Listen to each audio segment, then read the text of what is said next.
Hi అండి, నేను వల్లిని. ఆరోగ్యానికి ఎంతో మేలు చేసే కొర్రలతో పొంగలి ఇలా చేసేయండి. Diabetes, high BP, low BP ఉన్నవారికి ఇది బెస్ట్ బ్రేక్ఫాస్ట్. మరి ఎలా చేయాలో చూసేద్దామా? అరకప్పు కొర్రల్ని 1-2 సార్లు కడిగి 8 గంటల వరకు నానబెట్టాలండి. సేమ్ కొలతలతో మరొక అరకప్పు పెసరపప్పును తీసుకుని పాన్లో వేసి మీడియం హీట్లో 5 నిమిషాలు వేయించండి. మరొక 5 నిమిషాలు లో హీట్లో వేయించాలి.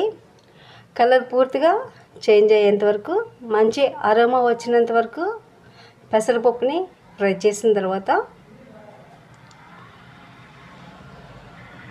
ఈ పెసరపప్పుని మంచినీళ్ళతో ఒకసారి బాగా వాష్ చేసుకుని మనము కొర్రలు పెసరపప్పు కలిపి 1 కప్పు తీసుకున్నామండి.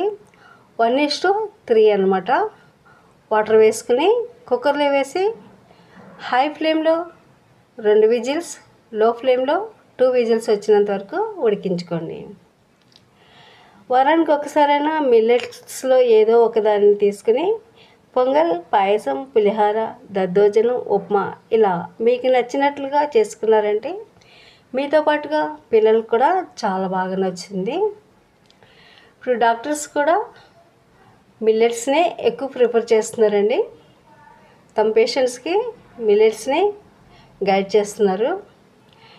ఇలా పొంగల్ ఉడికిన తర్వాత ఇది మరి చిక్కగా ఉందనుకుంటే మీరు కొంచెం వేడి వాటర్ని వేసుకుని మీకు నచ్చిన కన్సిస్టెన్సీలో మిల్లెట్స్ని రెడీ చేసుకోండి.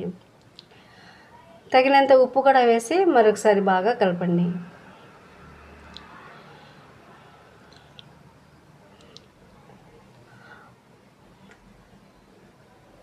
దీని పోపు కోసం నేను వెన్నతో పోపు పెడుతున్నానండి. నెయ్యితో కంటే కూడా వెన్నతో పోపు పెడితే టేస్ట్ డబుల్ అవుతుంది. మీరు కావాలనుకుంటే కూరగాయ ముక్కలను కూడా వేసుకోవచ్చు. ఇప్పుడు బటర్ పూర్తిగా కరిగిన తర్వాత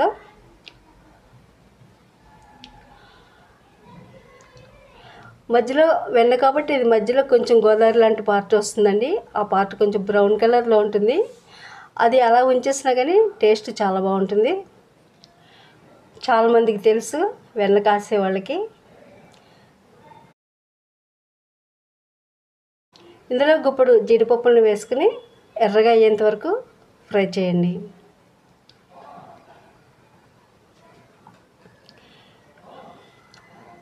ఒక ఇంచు అల్లం సన్నటి తరుగు, 1 స్పూన్ జీలకర్ర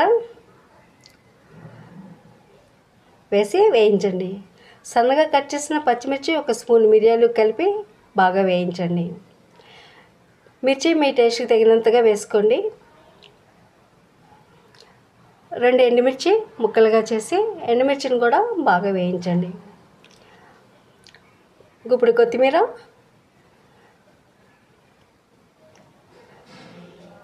పోపు మాడకుండా మంచి ఫ్లేవర్ వచ్చేటట్లుగా వేయించండి. కొద్దిగా కరివేపాకు కూడా యాడ్ చేసుకుని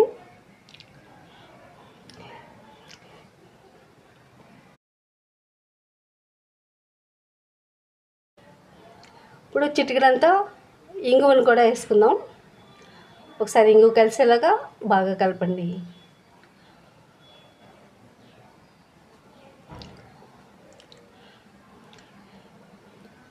మిల్లెట్స్ని ఖచ్చితంగా 8 గంటల వరకు నానబెట్టాలండి. ఈ పోపుని పొంగల్లోకి వేసేసుకుని మీరు గరిట జారుగా కావాలనుకుంటే వేడి వాటర్ యాడ్ చేసుకోండి. వేసేసి ఒకసారి బాగా మిక్స్ చేసేసుకుంటే సో టేస్టీ అండ్ హెల్దీ కొర్రలతో పొంగలి తయారు. ఇలా ఒకసారి తయారు చేశారంటే ఖచ్చితంగా మీకు నచ్చుతుంది. క్రీమీ టెక్స్చర్తో కొర్ర పొంగల్ని ఇలా చేశారంటే ఎవరికి నచ్చదు చెప్పండి?